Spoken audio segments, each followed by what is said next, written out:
Well, greetings all. You've found your way to a life in the arts, and this uh, day we are talking to Charlie Apicella, who is good grief, there was a radio announcer who used to refer to the leader as the Mystic Mainspring. I forget the guy's name even, but you are the Mystic Mainspring of Blues Alive and a recipient of a Masterwork Foundation community grant for a particular event that we're done. Now, so since some of us will not know who Masterwork is, I'm going to turn it over to Todd Whitley, who is the executive director of Masterwork, to tell you all about Masterwork. Very smooth, Joe. Thank you. The Sure. Masterwork Music and Art Foundation has been around for over 60 years, supporting excellence in the arts in a number of ways. And today we do so through three different awards. A Premier Award, which is a $10,000 award that goes out to an artist work. Then there are community arts grants. Those are smaller level awards that go out to people or organizations that support arts in the community. And new this year, we have an Emerging Artist Award. So we also have this series right here, A Life in the Arts, where we celebrate people who've dedicated themselves to the arts in various ways. And so, Charlie, it's really great to have you with us today to tell us a little about yourself, the project that the award was attributed to, and any inspiration you can offer along the way. Thank you so much for having me. I'm quite honored to receive the award, and I'm excited to have this conversation. Thank you. Hey, so Todd is about to vanish, and then it's just us. So I'm Joe White, and I've been with Masterwork, oh, good grief, since 1962. But at any rate, the so this is my current function with Masterwork, and first of all, just we are so delighted to be able to. It's one thing to produce artwork, and Masterwork ran a 200 voice chorus for many years and I ran a theater company for them for many years.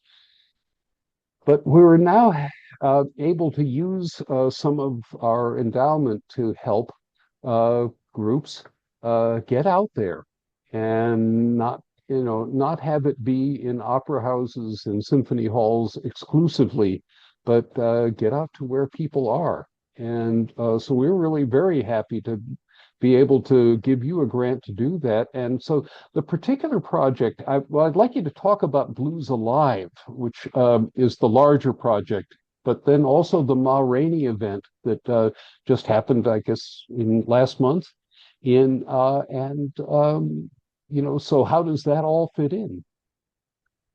Well, thank you. So, Blues Alive, Ancestral Voices of the Blues. So, this is Okay. my teaching organization, and this is something that I founded and I developed based on my background in African American studies. That's what the degree I received when I was at the University of Massachusetts was African American Studies, Arts Administration, and Art History. So I Hmm. took those three. They're very hands-on sort of disciplines. Those three Hmm. things, and I was able to craft that really as my career path. Um, and along the way, I became a guitarist and a jazz musician. So all the things that go along with that. I produce my own records. I am my own booking agent. Now I'm a person who goes out and I write grants for the groups, right? So, You never thought that was going to be part of it, did you? well, I didn't go to school for Well, music. actually, I went to school for arts administration. So I oh, was, there you go. yeah. So Yep. it's something that, quite frankly, I use it every day. Mm. Everything I learned in my degrees, I'm able to put into practice every day. The reason why I put the organization together, this education initiative, in the format that I put it together, is because I was trained as a musician as an apprentice. because I Right. didn't go to music school. I don't have the full academic background that a lot of my peers here in New York City have Hmm. in terms of like a conservatory training. So my training started with a person named Yusef Latif, one of the great 20th Yes. century and early 21st century masters. He was my first music teacher. When I Hmm. entered college, I had just started playing guitar for only a couple months, and I that's how I was drawn to African American studies. I was interested in music, but I really wasn't a musician. I wasn't good enough to perform in the ensembles and things like that. So I learned more about the history and the sociology aspects of the African American experience. I learned about Hmm. African American classical music. I learned how these stories are all drawn together. They all draw from the same well. And that's where the music springs from. I took that philosophy and essentially mixed it with these new education techniques, which are known as student centered learning. Hmm.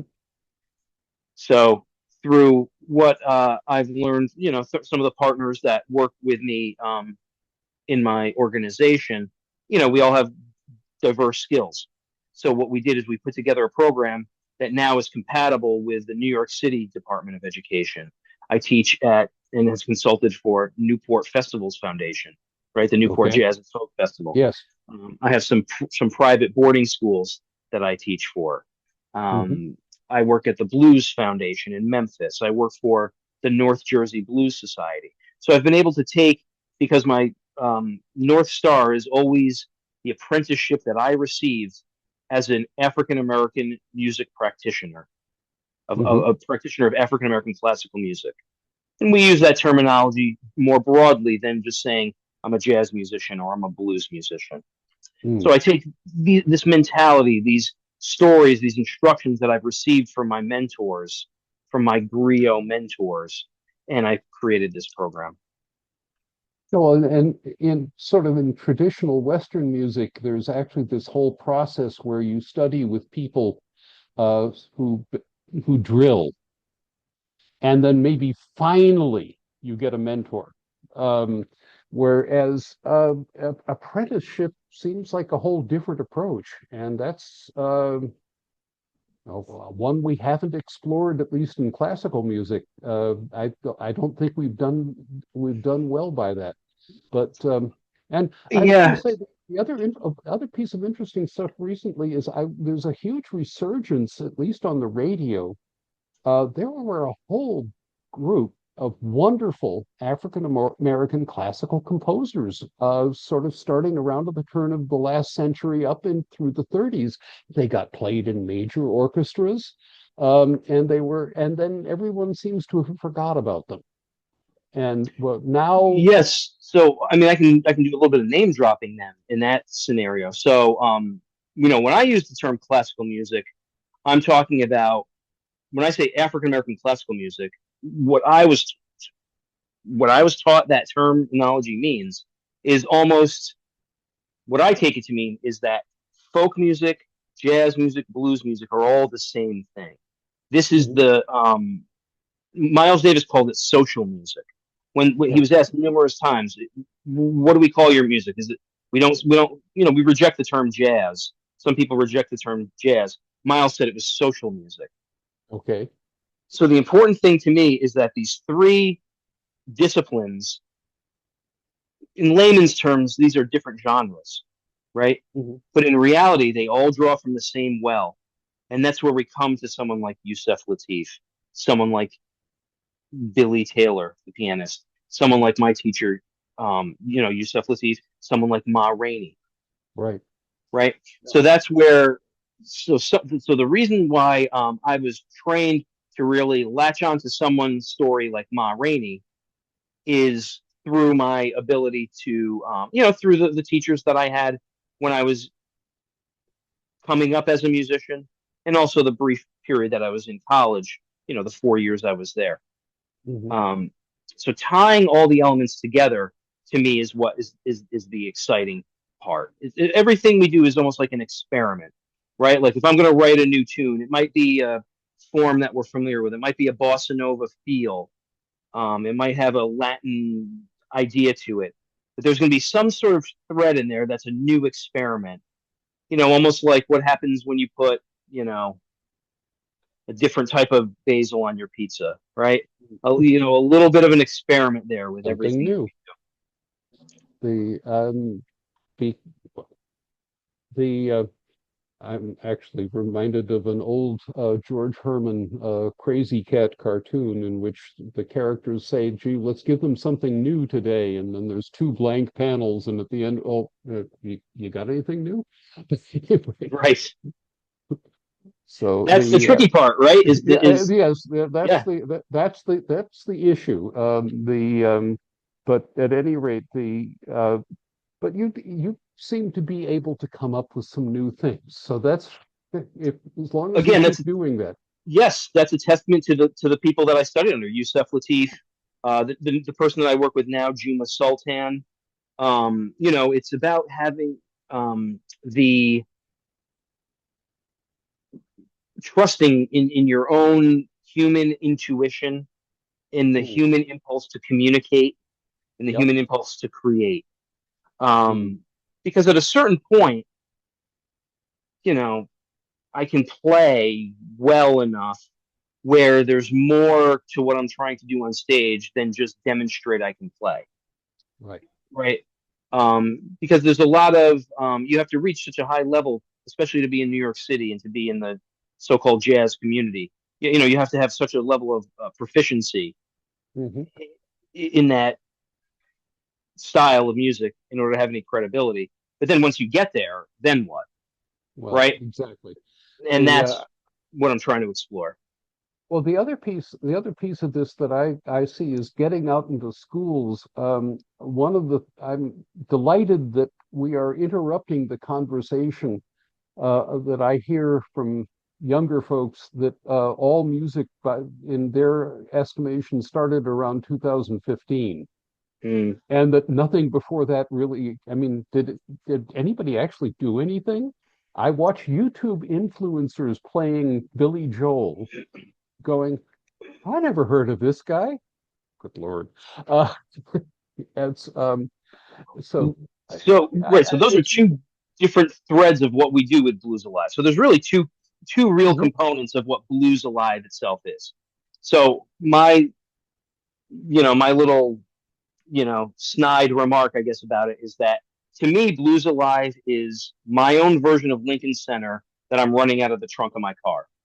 mhm, Okay, so we right. do we do education in schools, we do concerts with our bands, and then I also am now, especially with this Ma Rainey thing, producing like panels and concerts together, doing Mm, research, doing culturally responsive teaching through the stories that we reach back, and try to make mhm, those older stories relevant for today.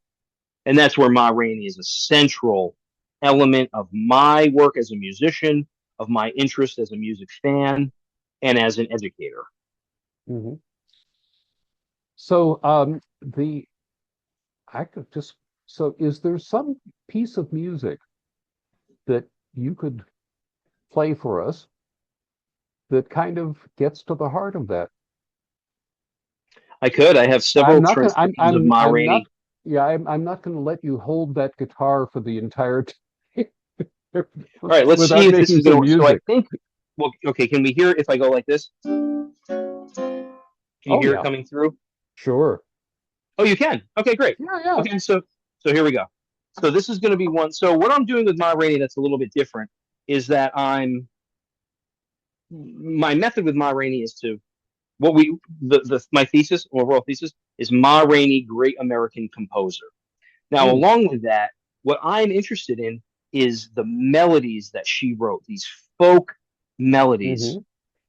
that the musicians that she worked with then helped her to frame from a folk vocal style into what we know as like a jazz piece or a blues piece. Right. In other words, the alchemy required to take her creative impulse as a vocalist and as a melody composer, and to take the ingenuity to put chord progressions around those melodies. Hmm. So that's the very simple thing that I'm most interested in with her. And obviously, there's much more that goes around with it. So this is one of hers I transcribed, which is called Booze and Blues. So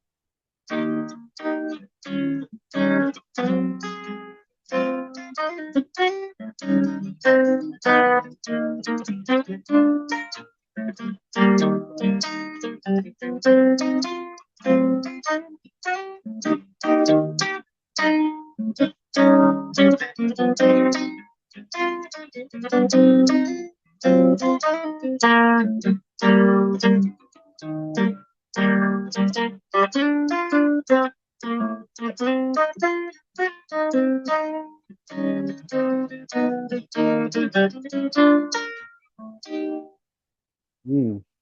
so now that's once through the melody that she wrote. Hmm. And then in a jazz guitar style, in a Joe Pass style, in a Barry Galbraith style, I put the chords around it. So it would be the typical, what you might call a typical blues progression with the one chord and the Hmm. four, and then the sharp four, and back to the one. Then the next four bars, four, sharp four, one, one, and then your typical five, four, one. Now we always have these very cool what we call turnarounds, Hmm. right? This sort of folk blues ending on the five chord. So if that's the structure, the interesting thing to me was the way that she will sing the melody the same every time. Typically around within the last few bars of the song, she'll add a note that she was singing maybe as the root every time in the previous three or four choruses. Maybe the last chorus, instead of the root, she'll go up to the minor third, right? So it's very Hmm. subtle, very calculated, very precise. Her time is so good. Her intonation is so good. So when Hmm. she incorporates these other notes, it has maximum impact for the story that she's telling in Mm. the Well, lyrics. yeah. Okay. Well, so you were going to, you've got some visual and some, I'm hoping some musical stuff that you're going to provide us. And so we're going Yes. to play out on that. But Okay. thank you so much for coming and sharing. Oh, wait a minute. Well, what's up next? So where can we hear you? And what's your next particularly I'm fascinated, having been a Jersey kid. I grew up in New Jersey. I'm just delighted that you're out in the New Jersey schools. Yes. The the life of music in the New Jersey schools has been checkered. And I I remember the guy who got me into all this trouble back when I was in middle school, what is now called middle school. We called it junior high back then. But he ran a boy choir, and he had been the the effective head of the music department of the Morris Township schools for 20 years at that point. And he just said, "Gee, I don't need more money, but could you give me that title?" Mm, And they wouldn't. wow.